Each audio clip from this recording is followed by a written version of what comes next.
So this is my first attempt at this. So this is going to be the amateur quarantine bartender attempt here. So I'm trying to do this. Again, I got inspired by Stanley Tucci there, and so I'm not nearly as sexy as him. Check out that haircut. But yeah, I got the new cut from my wonderful wife.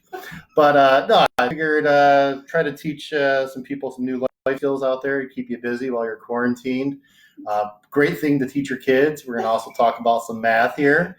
Yeah, and a great thing about that is also they're going to help you out. You know, right. Fix you some drinks and stuff like that.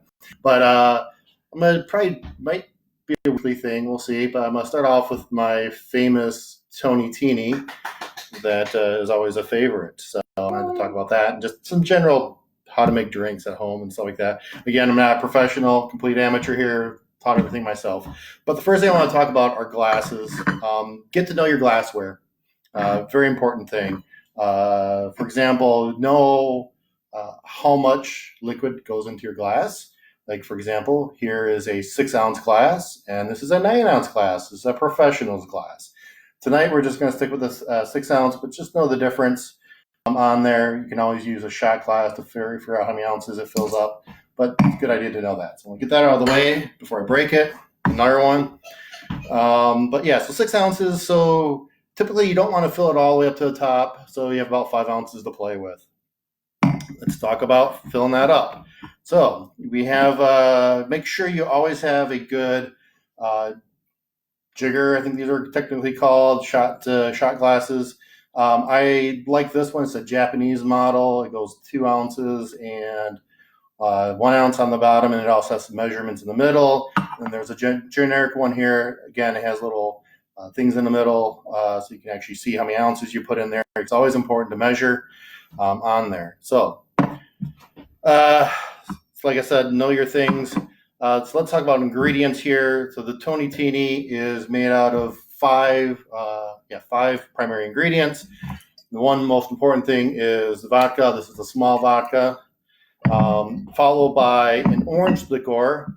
I recommend Cointreau. Cointreau has a little bit more kick. This is actually a real liqueur. I think it's for 40% alcohol, so 80 proof, so it's potent. You can also use triple sec. You can also use Grand Marnier, but those are my recommendations.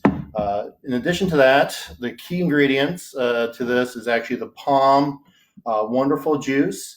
I don't recommend anything else except for this. And then also cranberry juice. And I like to use the Ocean Spray 100% juice. Try not to use, it tends to be not as sweet. So it kind of brings down the sweetness. Everything else you're throwing in there is pretty sweet. And then a little bit of Rose's sweetened lime juice. All right, so let's talk about making this. So the base ingredient is going to be the vodka. And talk about parts here. So this is again where the math comes into play. I have 5 ounces I'm dealing with.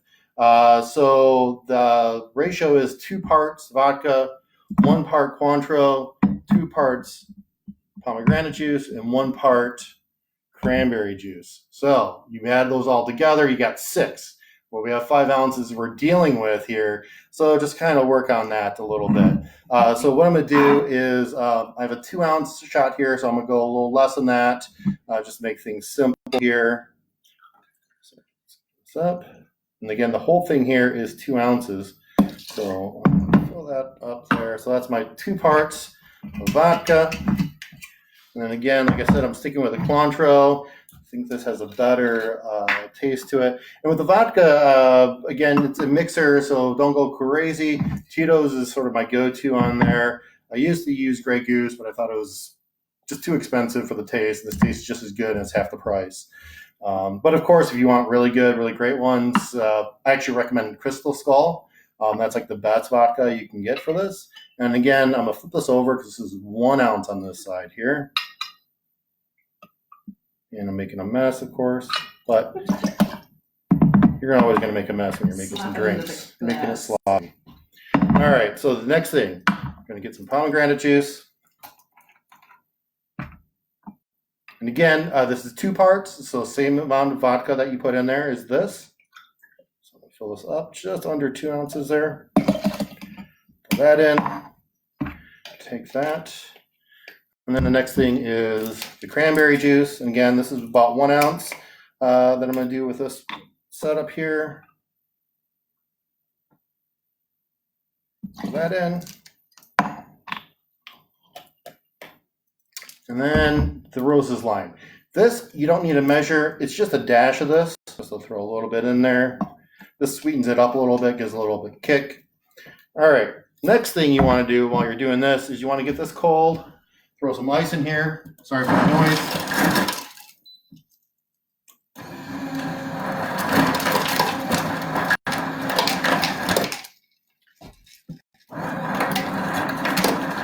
And the rule is a lot of ice. Ice is cheap, but sometimes it's a pain in the butt.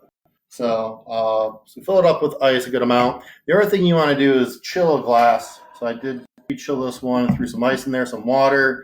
The big thing is you want to make your drinks as cold as possible, which is what I'm trying to do. So I'll get rid of this, get rid of the ice, set up. And the next thing you want to do, and again, there's 2 ways you typically make a martini. You either shake or stir it.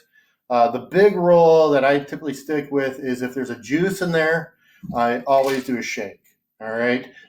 If it is no juice in there, so if I'm making it like a straight martini or anything like that, then I typically stir it. All right. The other big distinction there is shaking, it tends to weaken it a little bit more. You're going to get more water in there, waters it down a little bit more. So it depends on if you want to water it down at all or not. But typically, I recommend juices. It helps to aerate the juice, gets a little more flavor going in there and stuff like that. So, but you want to shake the heck out of it.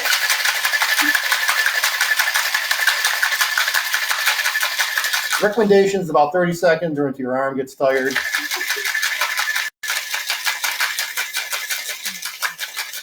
All right, so that's pretty good. It's nice and frosted there, and you get it, and you pour it out, and it should be nice and have a nice dark pink color to it, and it has like airy bubbles. It should be opaque. You got a lot of air in there. Just get that out, and there you go. You made Tonitini, very similar to Cosmo. A little twist on there, but this is pretty much world famous. Everyone loves these. Be careful about them. There's a lot of alcohol in here, and what you do is you serve it with your favorite person. There you go. Thank you. All right. Well, hopefully you enjoyed this. If there's any recommendations on what you want to drink me make next time, let me know.